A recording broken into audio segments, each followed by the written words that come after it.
السلام عليكم ورحمة الله وبركاته. عاملين ايه يا جدعان؟ اتمنى يا رب تكونوا بألف خير. قبل ما نبدأ الفيديو عايزك تصلي على النبي عليه افضل الصلاة والسلام وتدعمنا باللايك بتاعك الجميل. يلا يا عم اعمل لي لايك عشان تخش على المباراة على طول.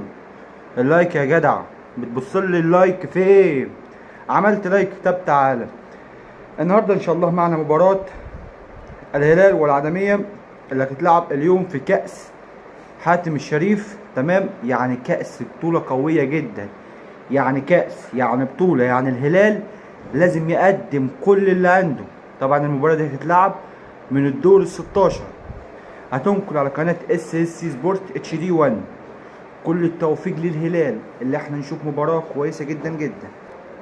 والهلال طبعا احنا كلنا عارفينه كلاعب كأداء بيقدم أداء أفضل من رائع هذه الفترة، بس في الدوري مش اللي هو. وبس كده، دي كانت حلقتنا النهارده. صلوا على النبي عليه افضل الصلاه والسلام، واشوفكم على خير. سلام.